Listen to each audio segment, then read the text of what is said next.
ভজন ভিক্ষে করে, গান গেয়ে গেয়ে ভিক্ষে করে।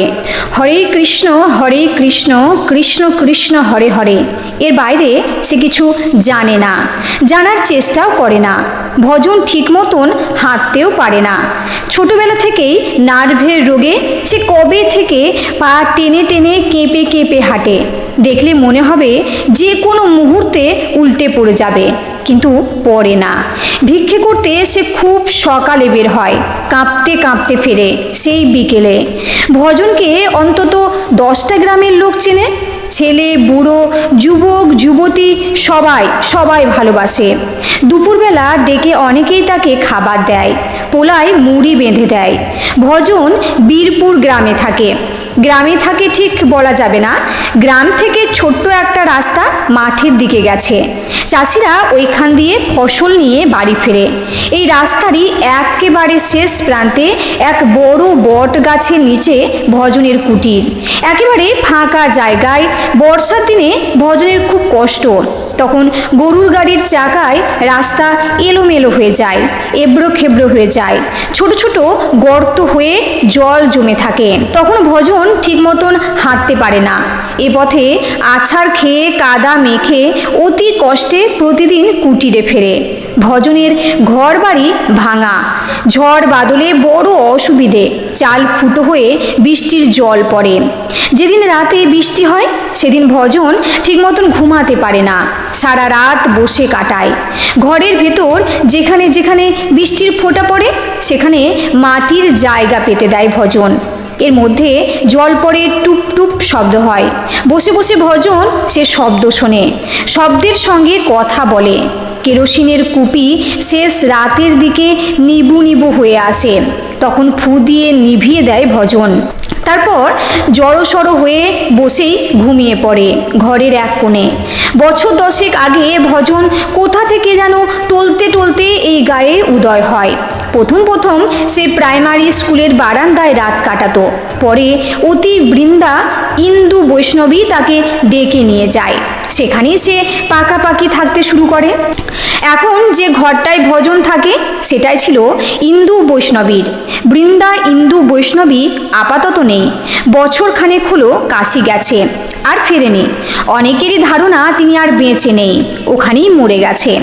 আজ সকালে ভজনের কুটিরে বড় হইচই।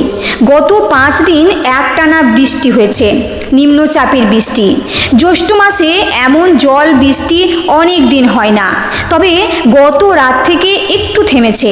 বৃষ্টি থামার আনন্দে ব্যাঙ আর তাদের ছেলেপুলেরা ভয়ঙ্কর আনন্দের সুখ তার লয় মিলিয়ে একসঙ্গে সবাই গাইতে লেগেছে। ভজন এই 5 দিন ভিক্ষায় বেরোতে পারেনি। ঝড় জলে বেরোনোর উপায় ছিল না। মাঠে ঘাটে পথে জল জমে গেছে। অনেকের মাটির ঘর ভেঙেও পড়েছে।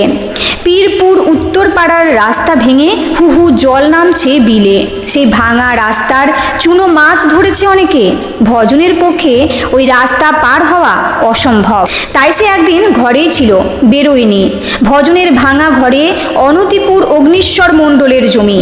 জমির আলে একটি কাঁঠাল গাছ, অনেক কাঁঠাল পেকে আছে সেই গাছে। অগ্নিশ্বর মণ্ডল সকালে ভজনের কুটিরে অত্যন্ত উত্তেজিত হয়ে হাজির। অভিযোগ, ভজন নাকি তার গাছ থেকে পাকা কাঁঠাল চুরি করে এনেছে। ঘর থেকে পাকা কাঁঠালের গন্ধ আসছে। অগ্নেশ্বর মণ্ডল লোকটি ভালো না, বদ। না, বদ বলাও যাবে না, তার থেকেও খারাপ। ওনার বড় ছেলে দিব্যেন্দু উন্মাদ।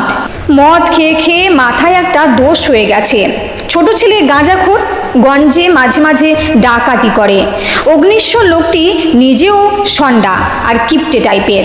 সে উন্মাদের মতো চিৎকার করছে, হাতে গরু পেটানো লাঠি নিয়ে এসেছে। প্রয়োজনে ধোলাই দেবে। তার হাঁটু পর্যন্ত কাদা।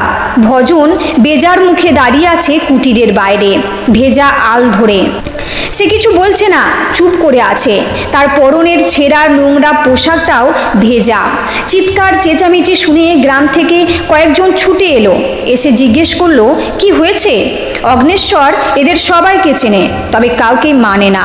গ্রামবাসী যখন জানতে চাইল কি হয়েছে, তখন অগ্নেশ্বর কিছুই বলল না, শুধু বারবার চোখ পাকিয়ে উচ্চস্বরে বলতে লাগলো, ভজা আমার গাছ থেকে কেন কাঁঠাল চুরি করলো, বিচার চাই। সবাই এবার ভজনকে জিজ্ঞেস করলো। ভজন কাউকে কিচ্ছু বলতে পারল না। সে কেমন ভয় পেয়ে গেছে, অবাক হয়ে তাকিয়ে আছে।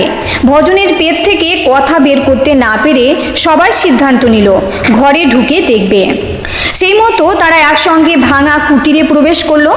একদিনের বৃষ্টিতে জল পড়ে পড়ে ভাঙা ঘরখানি ভিজে একেবারে কাদাময় হয়ে গেছে। যেখানেই পা পড়ছে সেখানেই পুঁতে যাচ্ছে। ঘরে ঢুকেই বোঝা গেল আশেপাশে কোথাও পাকা কাঁঠাল আছে, কারণ খুব সুন্দর গন্ধ ছড়াচ্ছে। দুই একটা বড় ঢেউ মাছি উড়ে বেড়াচ্ছে। আর একটু এগিয়েই তারা অবাক হয়ে দেখল ইন্দু বৈষ্ণবী চোখ বুজে হাঁ করে ভিজে বিছানায় শুয়ে, তার মুখে ছোট্ট একটি কাঁঠালের কুয়া।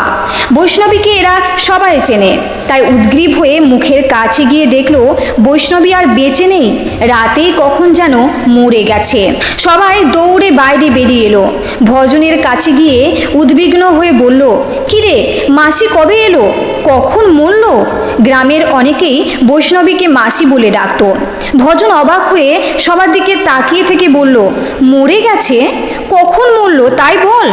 ভজন এই প্রশ্নের কোনো উত্তর দিতে পারল না। নিজে নিজে কেমন আনমনা হয়ে বলল, মরে গেল? পরক্ষণে হাউ হাউ করে কেঁদে উঠে আবার বলল, দুদিন আমরা কিছু খাইনি জানো, বৃষ্টিতে বেরোতে পারিনি তো।